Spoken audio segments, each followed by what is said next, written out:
Love is a word we all know, spoken in poetry, sung in music, and felt in the deepest corners of our hearts. But love is more complex than a single word can express. Today, I'd like to take you on a brief journey through 8 uncommon words related to love. Words that capture the nuance, passion, and mystery of this universal emotion. These words come from different languages and old traditions, offering insight into how humans across time and cultures have tried to define what love means. They show us that love isn't just about romance, it's about longing, appreciation, pain, and devotion. Let's explore these beautiful, rarely heard expressions of love and see how they deepen our understanding of this timeless feeling. Phileutia, the foundation of all love. Phileutia, a term rooted in ancient Greek philosophy, refers to self, love, but not in the way we commonly think of it today. Unlike vanity or narcissism, which are inflated and often toxic forms of self-regard, Phileutia is about cultivating a healthy and balanced sense of self-worth. The Greeks believed that love begins within us, and without this essential self-respect, we are unable to love others in a meaningful and sustainable way. Phileutia is not about putting yourself above others. It is about recognizing your intrinsic value as a human being. In classical Greek thought, Phileutia was considered a virtue. Philosophers such as Aristotle argued that self-love is the root of all other forms of love. When we love ourselves properly, we act with integrity, we nurture our potential, and we treat others with fairness and compassion. This kind of self-love is not indulgent or selfish. Instead, it provides the emotional stability needed to contribute positively to relationships, communities, and society at large. Unfortunately, in modern times, the concept of self-love is often misunderstood or misrepresented. In a culture that frequently promotes external validation through social media, appearance, or material success, people may struggle to develop genuine self-appreciation. Phileutia challenges this trend by shifting the focus inward. It asks us to value ourselves not for our accomplishments or public image, but for who we are at our core, flawed, evolving, and worthy of love regardless of external achievements. Practicing Phileutia involves more than self-care routines or affirmations, although those can be helpful tools. It means setting boundaries, forgiving yourself for past mistakes, and listening to your needs without judgment. It is the courage to advocate for your own well-being and to remove yourself from situations that diminish your sense of worth. True Phileutia is a lifelong relationship with oneself that deepens over time and is built on honesty, acceptance, and compassion. Phileutia also plays a critical role in our relationships with others. When we love ourselves in a healthy way, we no longer seek constant approval or fall into patterns of codependency. We stop expecting others to complete us and instead enter relationships as whole people, capable of giving and receiving love freely. Self-love becomes a kind of emotional anchor, an internal compass that helps us navigate the complexities of human connection with greater clarity and security. Moreover, Phileutia allows us to face life's challenges with resilience. When we maintain a healthy relationship with ourselves, we can confront failure, rejection, and loss without collapsing into shame or self-blame. We understand that our value does not disappear when things go wrong. This inner strength gives us the ability to grow through adversity and to show up for ourselves even in the darkest moments. It's also important to note that Phileutia is not static. It can ebb and flow. There may be times when our sense of self-love feels fragile, especially when we're overwhelmed by stress, grief, or criticism. But the beauty of Phileutia lies in its regenerative power. Just as we can fall in love with another person again, We can also renew our love for ourselves through reflection, kindness, and support. Like any relationship, the one we have with ourselves requires attention, patience, and effort. In a world that often encourages comparison and perfectionism, embracing philautia is a radical act. It's a declaration that we are enough as we are, and that loving ourselves is not a destination, but a continuous, evolving process. When we practice philautia, we are not only enriching our own lives, but also creating the emotional foundation needed to love others authentically, generously, and without fear. Eunerephrenia, the gentle glow after a dream, eunerephrenia, is an uncommon and beautiful word that describes a very specific but deeply touching emotional state, the peaceful mind that lingers after waking from a pleasant dream. This fleeting sense of tranquility is often so subtle and delicate that we may not even realize it has a name. Yet once we do, it brings a sense of validation to those gentle morning moments when the world feels soft and safe, especially when the dream involved someone we love or once loved. What makes eunerephrenia so profound is the contrast it draws between the dream world and waking life.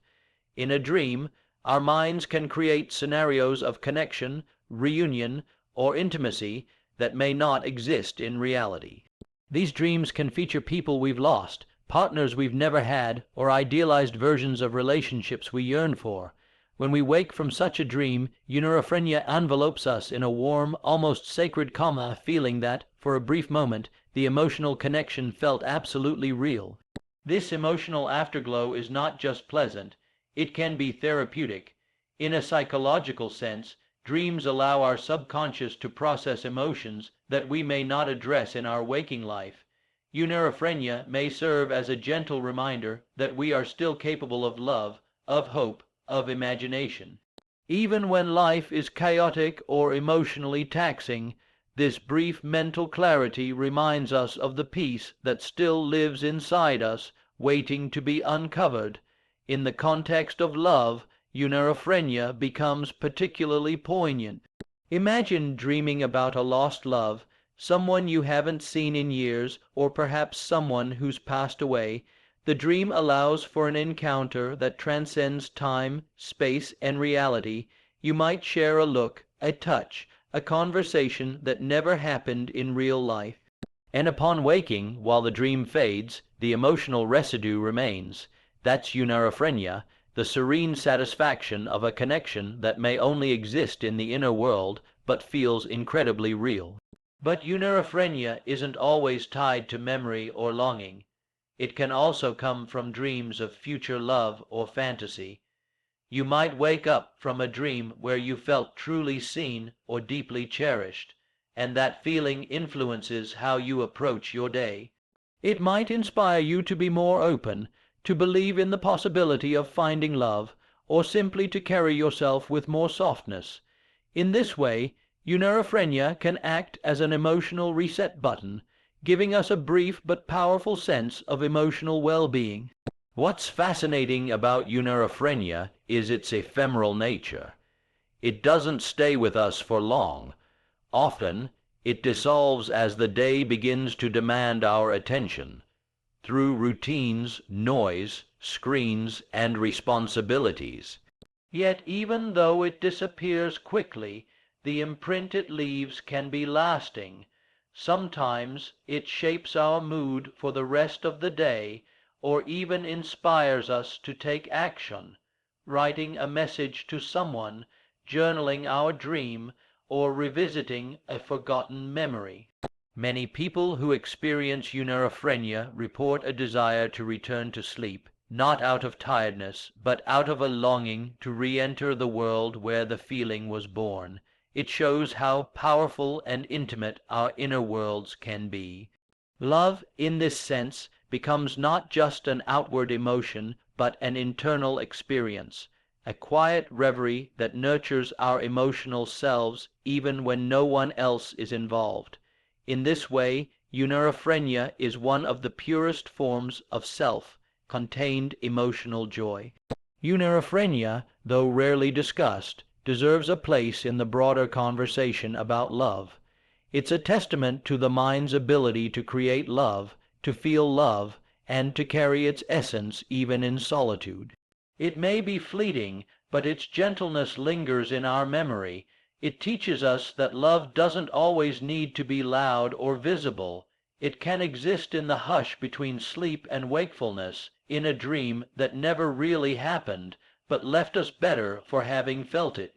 Saudade, the ache of longing, and love saudade, is a word that resists direct translation, yet it carries with it an entire universe of emotion. Originating in the Portuguese and Galician languages, saudade is most often described as a deep emotional state of nostalgic longing for someone or something absent, but it is not mere nostalgia. It is more soulful, more melancholic. It is the yearning for a presence that once was or might never be again, wrapped in the bittersweet memory of love that lingers like perfume in an empty room. At the heart of saudade is love intertwined with absence. This emotion often arises when someone we care for is far away, perhaps due to distance, time, death, or the natural ending of a relationship. It is not simply missing someone. It is an ache that pulses quietly within us, as though a part of us remains entangled with that person despite their physical absence. In this sense, saudade reflects the enduring power of love to persist beyond touch, beyond time, even beyond closure. Saudade is a deeply poetic and cultural concept, especially within Portuguese and Brazilian music and literature. Fado, a traditional style of Portuguese music, is steeped in the language of saudade. Its haunting melodies and mournful lyrics give voice to the longing felt by sailors at sea, mothers awaiting their sons, or lovers parted by fate. Brazilian bossa nova and samba music also echo with the rhythm of saudade, revealing how this feeling is both a personal ache and a collective cultural expression. What makes saudade especially powerful is its complex duality. It is both painful and beautiful. To feel saudade is to suffer, but also to recognize the value of what was loved. It carries with it the comfort of memory and the sorrow of absence at once.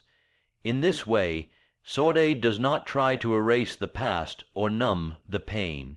Instead, it honors the significance of what was, allowing us to carry it forward even in its absence. The feeling itself becomes a tribute to the depth of our emotional experiences. This emotional state also reveals something essential about human attachment, that true love does not always fade with distance. In fact, saudade suggests the opposite, that separation can intensify the heart's emotional tether. It explains why we might still dream of someone we haven't seen in years, or why a certain song or scent can instantly bring tears to our eyes. The love persists, transformed by absence, but not erased. It takes on a ghost-like quality, present not in body but in memory, reflection, and desire. Saudade also challenges our ideas about emotional closure. In many cultures, there's a strong emphasis on moving on, letting go, or getting over things that hurt us. But saudade suggests a different path. It gives permission to hold on, not in an unhealthy or obsessive way, but in a way that acknowledges the ongoing emotional relationship we have with our memories. It respects the complexity of grief and longing, recognizing them as natural parts of loving deeply. While rooted in Portuguese culture, the feeling of saudade is universal. Immigrants often experience it when they think of their homeland. Parents feel it when their children grow up and leave home. Lovers feel it when separated by time zones, circumstances, or choices. In each case, saudade is a reminder that love doesn't always operate in the present tense. It stretches across time, reaching backward and forward, connecting us to what matters most. To feel saudade is to be human. It's a quiet testimony to the depth of our emotional capacity, our ability to cherish, to remember, to mourn, and to keep loving despite absence. Though painful, it is also a gift, a sign that something or someone left such an impression on our soul that their absence is still felt with reverence. Saudade is not simply about what is lost, it is also about what remains. Gezelligheid, the warmth of shared love and togetherness. Gezelligheid is a uniquely Dutch word that carries a rich emotional texture and a deep sense of intimacy. While it's often translated as coziness or conviviality, these English equivalents fall short of its true meaning. Gezelligheid is less about physical surroundings and more about the emotional atmosphere created when people are comfortable, connected, and truly present with each other. It describes a moment of warmth, love, and belonging, a space where hearts are at ease and souls feel safe. Unlike the more intense or dramatic expressions of love, Gezelligheid represents the quiet, enduring comfort of companionship. It can be found in the way a family gathers around the dinner table, in the gentle laughter between close friends on a rainy day, or in the unspoken understanding between long-time partners who share a silent moment. It's not flashy, passionate, or grandiose, but it's deeply emotional and profoundly human. It's love without the need for spectacle. Gezelligheid also reflects a collective cultural value in the Netherlands, where togetherness and harmony are celebrated not through extravagant gestures, but through small, intentional acts of care. Lighting candles on a cold evening, sharing home-made food, or simply sitting close with someone you love without needing to speak. All of these can be described as Gezellig. It's a celebration of the ordinary made sacred through connection. In this way, Gezelligheid turns everyday life into a source of emotional richness. This feeling is especially potent in the context of romantic and familial love, where it cultivates a sense of safety and stability. While passion may ignite a relationship, it is often Gezelligheid that sustains it over time. It's found in the rituals of daily life, cooking together, watching a favorite show, tidying up the home while music plays in the background. These small, shared experiences create a kind of emotional architecture, a space where love can grow quietly but deeply. Gezelligheid can also act as a remedy to the isolation and fragmentation of modern life. In a world that often values productivity over presence and speed over stillness, Gezelligheid reminds us of the power of slow, intentional moments spent with others. It teaches us that love is not only about big emotional declarations, but also about simply being there fully, attentively, and kindly. It offers an antidote to loneliness, not with noise or distraction, but with meaningful closeness. Importantly, Gezelligheid is not always dependent on romance or blood ties. It's found wherever genuine connection and mutual care exist. It can be felt between friends gathered in conversation, among coworkers who enjoy each other's company, or even among strangers who share a sense of community in a warm, welcoming environment. It speaks to our human need not just for love, but for shared presence and emotional safety in social spaces. What makes Gezelligheid so enduring is that it values the emotional atmosphere more than the physical setting. A space can be messy or imperfect and still be Gezellig if the people within it are emotionally connected. This challenges the commercial or aesthetic version of coziness often marketed in lifestyle media. Real Gezelligheid isn't bought, it's built. It's about the way we care for each other, the memories we make, and the subtle signals of affection that create emotional warmth. Ultimately, Gezelligheid teaches us that love doesn't always need to be loud, passionate, or extraordinary to be real. Sometimes the deepest form of love is the one that simply makes us feel at home wherever we are. It reminds us that in the quiet corners of life, over cups of tea, shared stories, or soft smiles, love is alive, breathing gently between us. Forelsket, the ecstasy of new love forelsket, is a Norwegian word that captures one of the most exhilarating emotional states a person can experience. The euphoric feeling you get when you're falling in love. Unlike the English phrase, falling in love, which can sound soft or romantic, forelsket carries a stronger, more electric charge.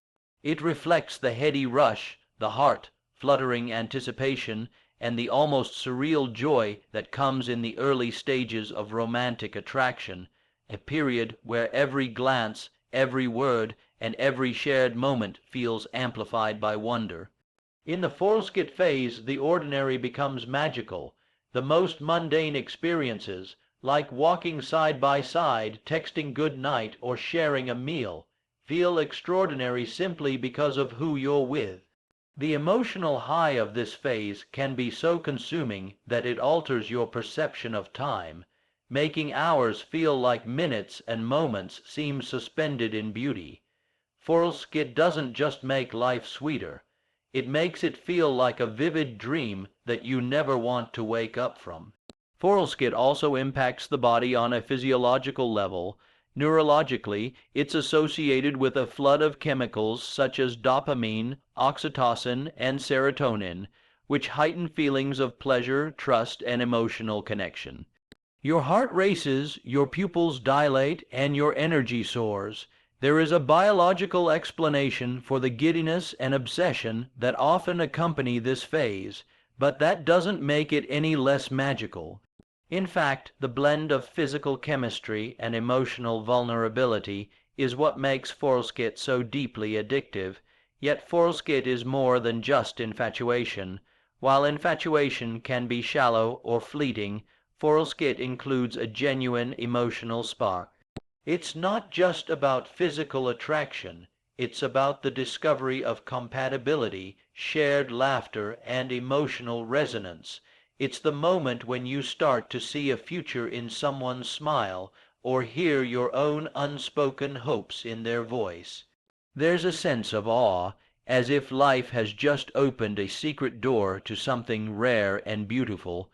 But forelsket can also be intensely vulnerable. With the opening of the heart comes the risk of heartbreak. In letting someone into the most sacred parts of your soul, you expose yourself to the possibility of pain. And yet, part of the beauty of forelsket is the willingness to leap despite the uncertainty, to feel fully, to trust the moment, and to hope that what's beginning might become something lasting. It's both thrilling and terrifying, a dance between joy and fear. Culturally, forelsket reflects the Nordic sensibility of valuing deep, meaningful emotions even when they are fleeting. Unlike some romantic cliches that suggest love must be eternal to be real, forelsket honors the intensity of the beginning, regardless of the outcome. It reminds us that love doesn't need to be proven by longevity alone. The initial bloom of connection holds its own kind of truth and significance. It's a celebration of love in its rawest, most unfiltered form. This phase of love often ignites creativity and inspiration. People write poems, create art, change routines, or take emotional risks they might never have dared before. Forelsket gives people a sense of renewal, as if they're not only discovering another person, but rediscovering themselves. There's a freshness to the world, colors seem brighter, music feels more meaningful, and even silence between two people can feel charged with possibility.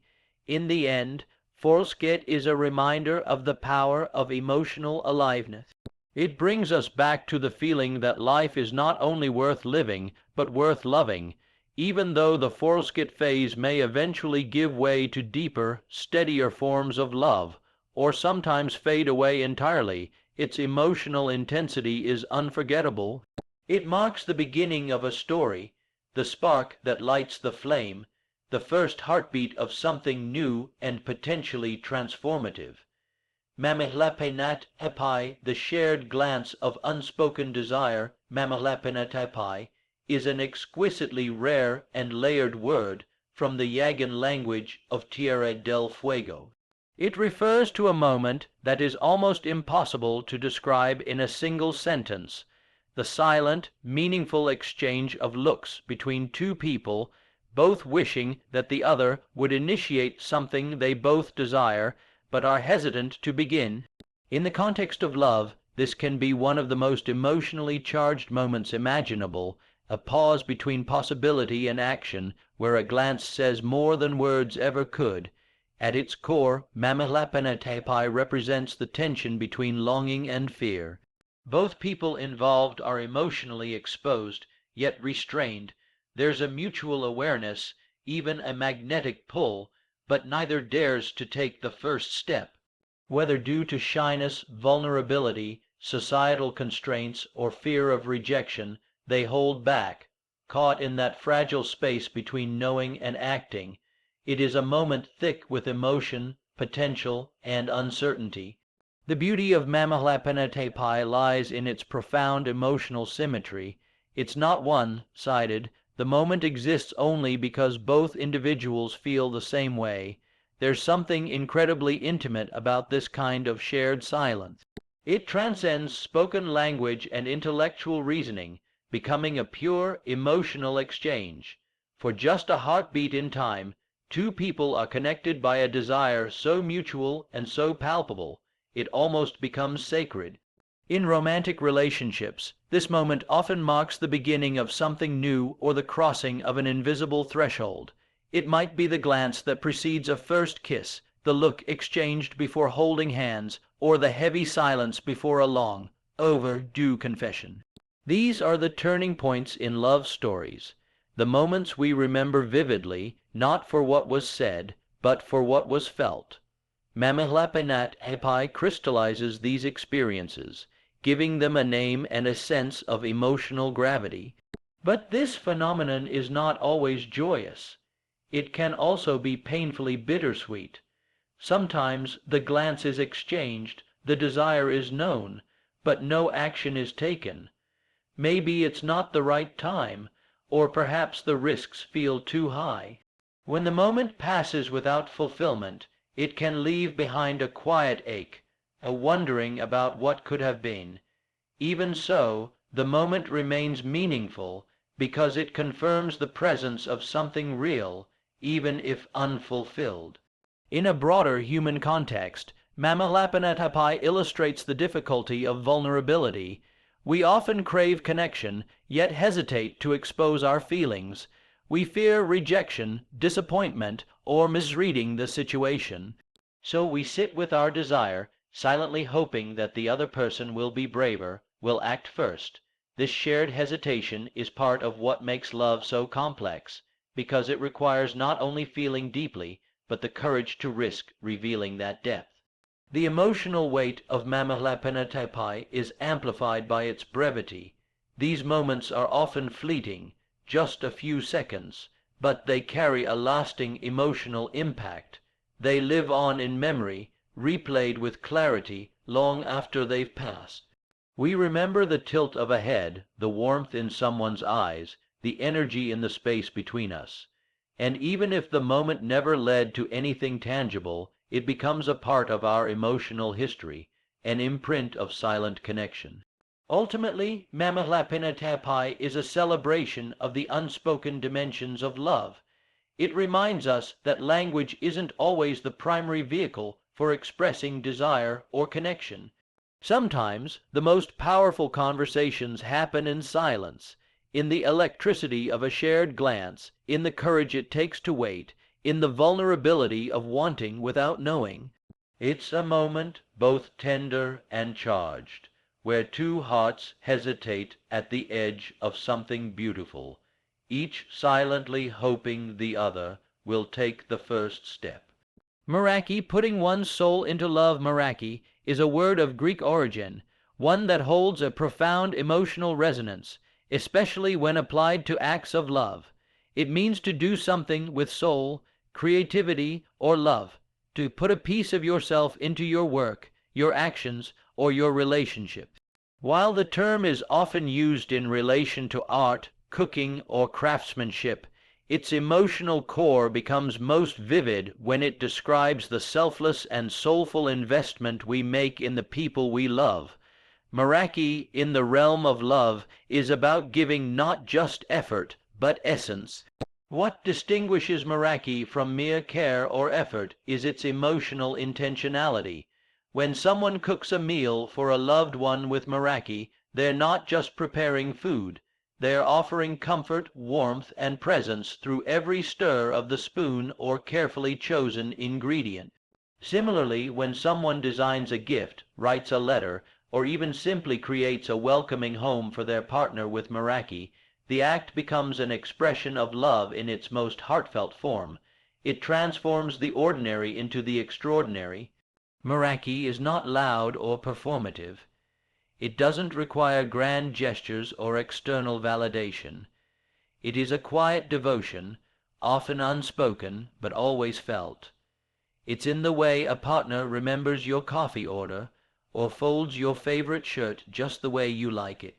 It's in the playlist they curate for you, the way they pay attention to your emotions, or the softness with which they speak your name.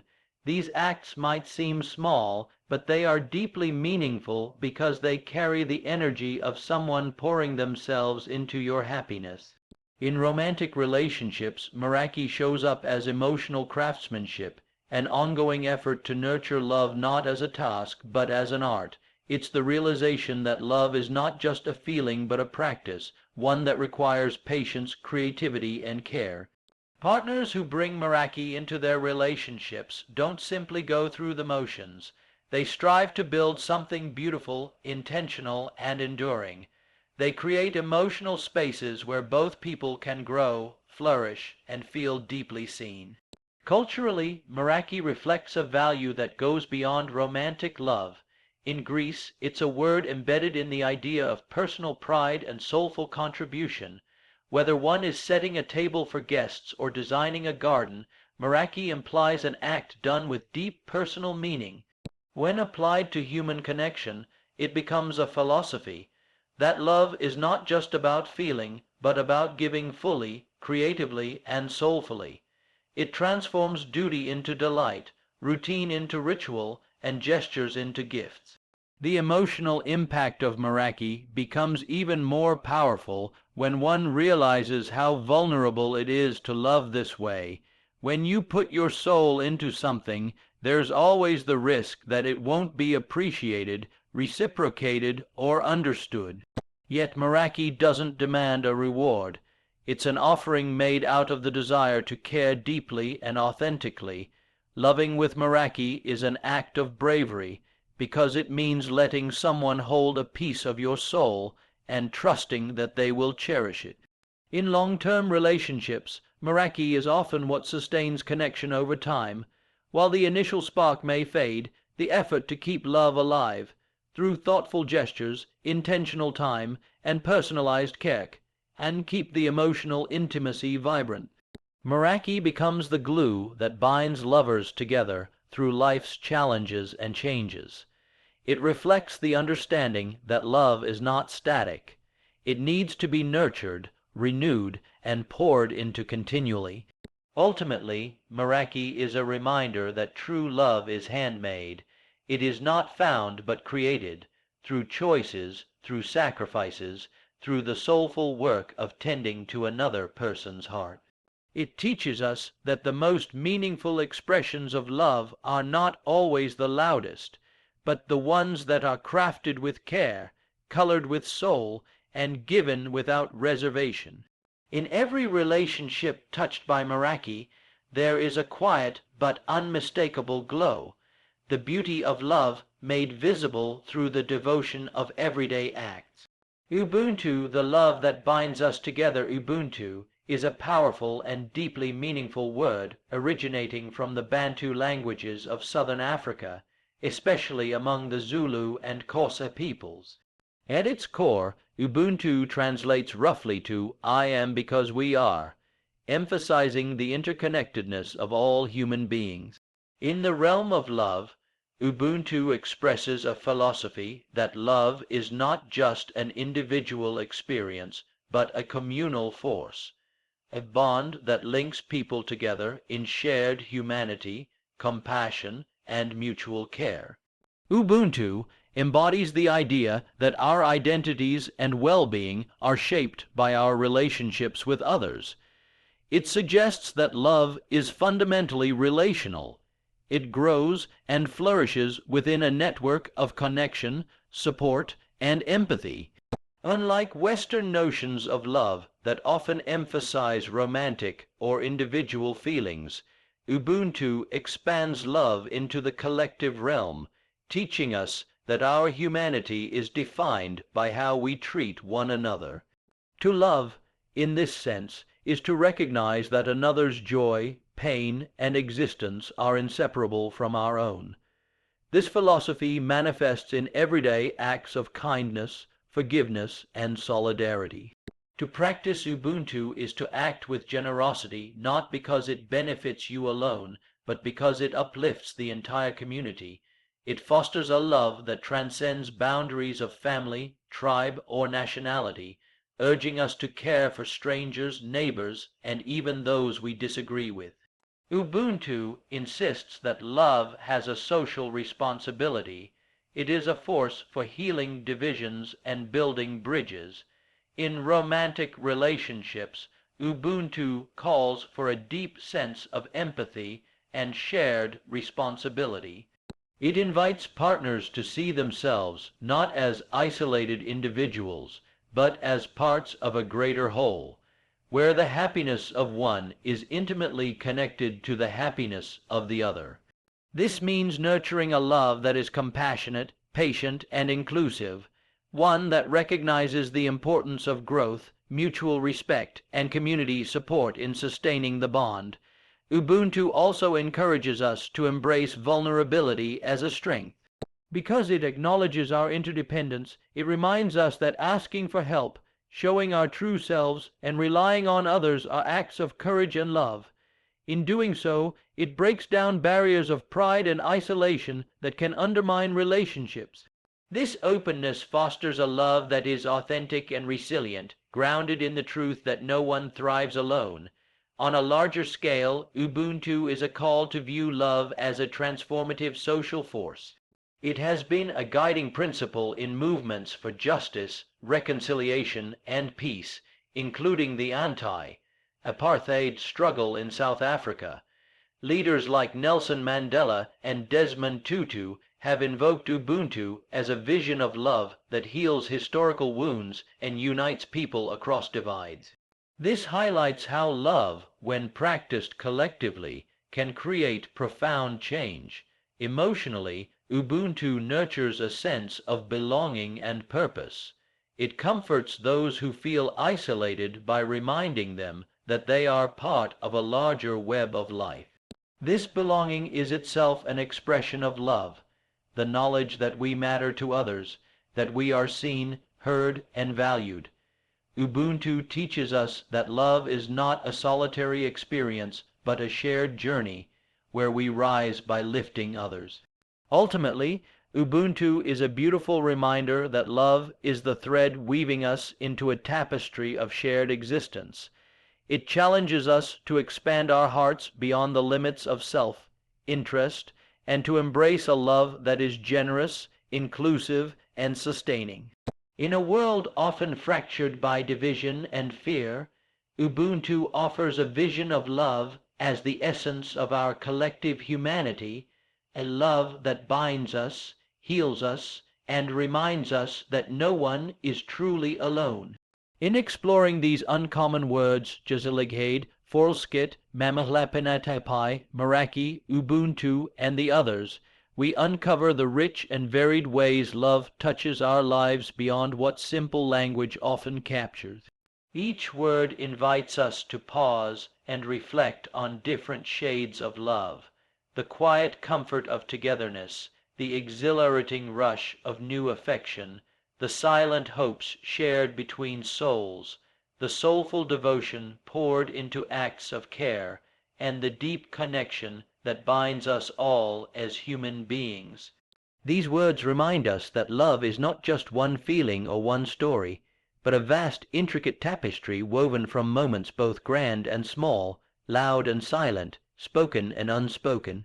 By embracing these beautiful, lesser known expressions, we deepen our understanding of love's true nature, its complexity, its power, and its profound capacity to connect us to one another.